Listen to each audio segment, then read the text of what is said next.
All right, so we're going to go over Reconstruction and what's known as the New South. This is chapter 15, so unit 5, still in our class.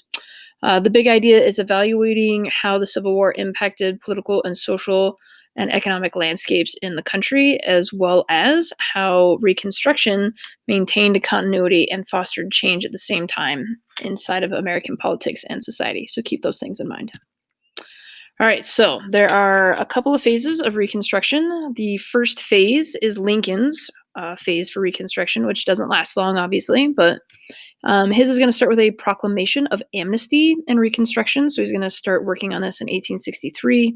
And his idea is a full presidential pardon, so long as Confederates took an oath of allegiance and accepted the 13th Amendment ending slavery. He would also instill something called the 10% plan, which is a Confederate state could be reestablished once 10% of the voters affirmed their loyalty to the United States.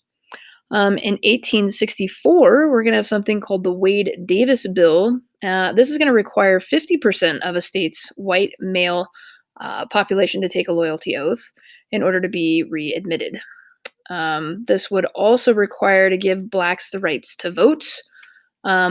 President Lincoln did choose not to sign this bill, and he killed it with a pocket veto. He kind of felt that he had a system going already. So, in his second inaugural address, as I said earlier, my favorite of some of his speeches, he lists the idea of with malice towards none and with charity for all, right? So, like we read in class, the idea is let's come together as an entire union. Let's let God judge those who need to be judged, and we will move forward. And as I described in class, okay, remember that on April 14th, 1865, Lincoln will be assassinated. So this is that same excerpt from his second inaugural address that we talked about. All right. Something created by the radical Republicans after Lincoln is going to be the Freedmen's Bureau. So these are a bunch of refugees and freedmen. We're going to establish an organization to help them get land, to help the freedmen get food, shelter, medicine, try to build colleges for them. All right. And this group of people is going to be attacked, all right, and ridiculed by not only the northern population, okay, because remember there are people who still don't like the idea of blacks living next to them in the north, okay, and then the bitter south, who's just not happy that they lost. So this is going to be an attempt to kind of help out the new freedmen and get them situated in the south.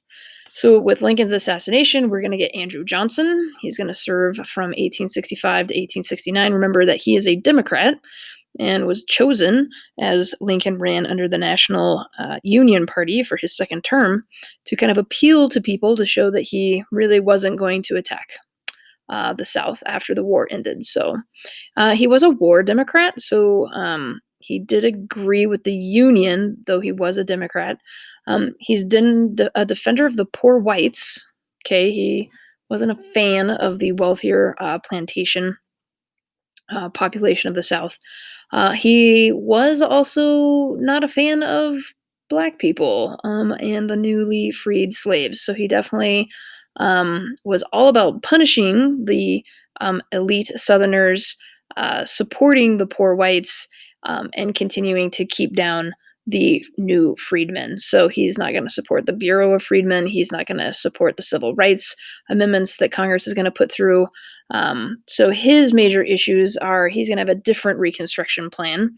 All right. And he's also going to get impeached eventually because pretty much the South or the Northern radical Republicans do not care for him. So his plan is to pardon for a loyalty oath. So we'll do that. But there will be no pardons for Confederate leaders who owned $20,000 of taxable property. So again, right, he's going after the wealthy Southerners. Admitting Confederate states with appointing governors as long as they establish voting procedures, and states must abolish slavery and secession clauses from state constitutions. So they have to get rid of those, and then he'll let them back in.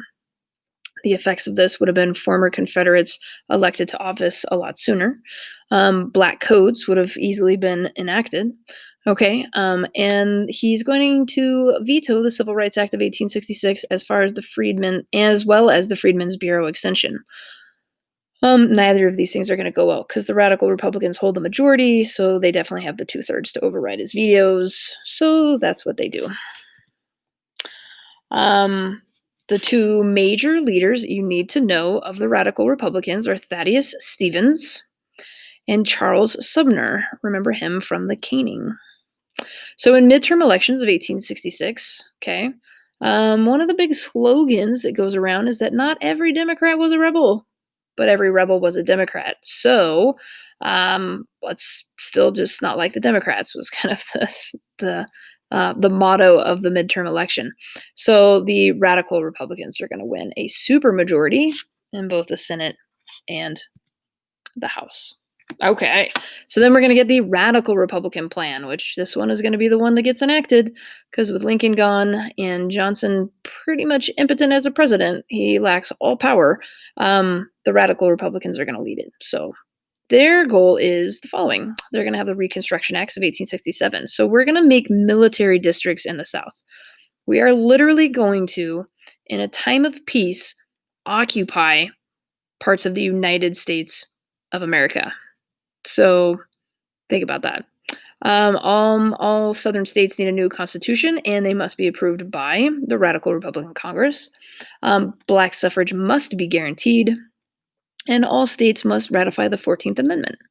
Remember that the 14th Amendment, ratified in 1868, is pretty much allowing citizenship for all Black populations. So the freedmen are now citizens. Anyone born or naturalized, now an American citizen. Okay. The state must also follow due process, so they cannot just deprive anybody for their life, liberty, or property. They cannot deny any person within its jurisdiction the equal protection of the laws. Okay, all of these things are part of the 14th Amendment.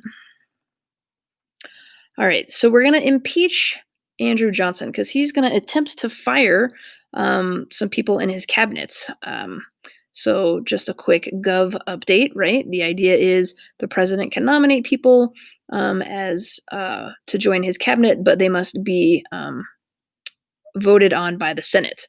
So when he goes and he tries to remove some of the people that Lincoln had nominated that Congress had approved, Congress gets a little sore about this and says, well, you don't have a right to fire them because we approved them, so therefore we hired them. So they're going to go after him and impeach him. He's not going to be found guilty, meaning he won't actually be impeached and kicked out of office. But it's pretty much the writing's on the wall. He has zero power as far as government's concerned here. So in 1869, we are going to get the 15th Amendment. So black men will now have the right to vote. So remember that the women's suffrage movement started in the 1850s. So 1848 was Seneca Falls. This is not going to make them happy. They are going to be very not pleased. And that's going to show here soon in some next chapters. All right, so the freedmen in the South, there is going to be a spurt underneath the radical Republicans that there are going to be blacks who win elections and serve in government. So they are going to get voting rights. They're obviously going to be affiliated with the Republican Party of the time. And we're going to get 2 U.S. senators, 14 U.S. representatives, 630 state legislatures, and even Louisiana is going to have a black governor during this time period. There's going to be a desire for opportunity. So these new freedmen are going to begin their own churches. They're going to build their own public schools. We are going to replace slavery. So like I said earlier in class, there's going to be something called sharecropping. And then there's also going to be something called convict leasing. We'll go over those here momentarily. So now let's talk about the Northern influence. So there's going to be a group of people called the Scalawags. These are Southern Republicans who are pushing forward change, and they're going to cooperate with Northern politicians and economic ideas. Okay, so those are the Scalawags. They already live in the South. They believe and follow the Republicans, so they're not liked. Then we're going to get the Carpetbaggers, and a lot of these people are Northerners investing in the South, or what's called the New South. They're also going to be reformers. But they're also gonna be not so upstanding of citizens sometimes. So some of them do um, become squatters and plunderers. So there are some respectable carpetbaggers, and then there are some that give them a bad name. During this time, okay, the South has lost the war. The South is occupied by the federal army. The South is being told what to do by Congress. So the South is going to rebel. And this is where are gonna get the white supremacy paramilitary groups. Okay, we're gonna get the Call of the South will rise again. It's originating here in this time period, and eventually we're gonna get the Ku Klux Klan. This is kind of a floundering group until they woo Nathaniel Bedford Forrest, a former Confederate general, to come and actually be their Grand Wizard. So he is going to do that in 1867. And so the Ku Klux Klan will be born in Tennessee, and he will be its first Grand Wizard. All right, so we're going to have an evolution here of how we portray the freedmen in cartoons. So if you pay attention to this far cartoon over here on the far um, left over here, okay, isn't he a man? Okay, so Lady Liberty saying we need to help this person. And then we're going to come over here. Anybody who looks like this, kind of like an ape man of sorts, but yet white. Okay, that's going to be an Irishman. Okay, so then over here, right, we have the Confederate, the former Confederate, we have the Irish, all right, and then we have the downtrodden businessman. This is a white man's government. Okay, so they're going to knock down the black man. And then, if you notice the characters here of how we represent black people now in our cartoons, you can see the evolution. So we went from let's help them to let's take our country back to making them look like cartoon figures and ridiculous. All right. So the election of 1868 is going to see Ulysses S. Grant against Horatio Seymour. And Horatio Seymour is going to be the Democrat. Okay. And you will see that Grant is going to win. Right, he's going to win. He's a Civil War hero. He's not a very politically minded guy, but luckily in modern history, we have rescued him from the tragedy that befalled him in history of thinking of him as kind of a useless, inept president. So there are some controversies that happen after or while he's in office. There's the Credit Mobilier, which is the Union Pacific Railroad creating these dummy corporations whereby they inflate salaries and they basically take money from the union or the country, the government who's paying for the production of the railroad.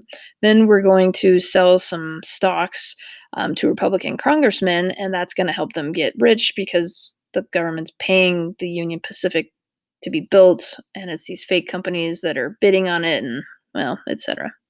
And then we're going to have the whiskey ring, which is going to be Republicans embezzling liquor tax revenues. So that doesn't go over well. We have the Amnesty Act eventually of 1872. And then we have the Panic of 1873, which is really just companies that were investing in the railroads and building them kind of overextended themselves, and they had to start shutting down their doors.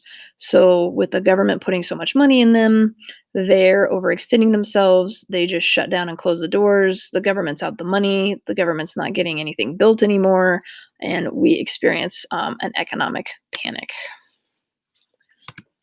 All right, so the election of 1872, we're going to have Grant running again against all of these different people. That's a problem. So if you have that many people running for office, you're splitting a vote. So we're going to get Grant again. Okay, so let's talk about the New South. This is a new concept, and really you need to know Henry Grady. He's the guy that kind of coins the term. And the idea is the South lost the war. The South was an agricultural industry. The South needs to modify and industrialize, and so they're going to.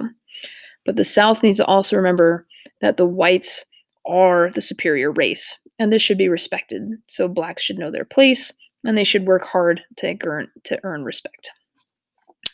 So it's also going to push for more public schools. It's also still going to be agriculture, so cotton, tobacco, rice, but we are going to industrialize and urbanize in certain areas.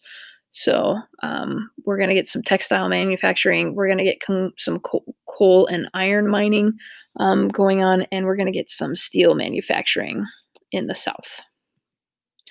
All right, so this is sharecropping. Remember, I talked about this, and the idea is that about 50% white farmers suffer from sharecropping, but 75% of black farmers suffer from this as well.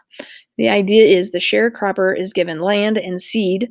In exchange, he promises that he's going to go and give the crop to the landowner. All right, he's going to get to take a share of it plus sell the freedmen's or the sharecropper's remaining crop. So then now the sharecropper has to go and buy food, clothing, seeds, everything else, tools from the landowner's store. So now we're further in debt because we don't have the money. Okay, then the sharecropper goes and plants the seeds. The sharecropper then gives a certain percentage to the landowner, and then the landowner sells the remaining crops at a very discounted rate after he's already sold his own. All right, at which point then the sharecropper gets very little money back. And so it all starts over again. He's got to borrow money to get more seed in order to work the land. And so it's a cycle of poverty, and it's a cycle of staying indebted to the landowner. And that's what sharecropping is. Eventually, we're going to get something called the exodusters, and we'll talk about them here in just a little bit. So the election of 1876 sees Hayes versus Tilden. Cooper's a non-entity because he doesn't really win anything. So Hayes and Tilden are going to go against each other. Hayes is the Republican. Tilden is the Democrat. There's mostly pretty close electoral vote here, so it goes to the House to solve, and the deal becomes this. The Democrats will vote for Hayes if Hayes agrees to get rid of the military occupation of the South. And Hayes agrees to do that. So he is going to get the presidency. So this is another corrupt bargain, the election of 1876, okay, which basically is what is leading to the crisis of 1877. Becoming president, he's going to remove the federal troops. He's going to further help develop infrastructure, okay, in the South, such as finishing up the railroads. He's going to appoint a Southerner to his cabinet, okay, and he's going to limit enforcement of racial equality. All of these are what he agreed to in order to become the new president. So there's going to be a group called the Redeemer Democrats, and they're just going to try to make a name for themselves again. So and get in there. We're going to get the Supreme Court case Plessy v. Ferguson. So separate is equal now, which means that the laws in the South changed from black codes to Jim Crow laws. Okay, this is kind of where that name change happens after Plessy v. Ferguson and separate is equal. This is going to lead to disenfranchisement, which means literary tests, poll taxes, grandfather clauses, etc. So all of those freedmen who got government positions way back in the early Reconstruction period, they're gone. They're out of office. They're going to lose. Nobody's going to vote anymore because they're going to make sure that you can't. Okay. The exodusters are a group of people who they're black freedmen who are going to travel from the Mississippi area up to Kansas, and they're going to settle and become farmers there. So they're not going to become part of the sharecroppers. They're going to move and create their own settlement in Kansas, actually. So be sure you get these things in your notes. Remember, it's quite helpful for the final that we do. So until next time.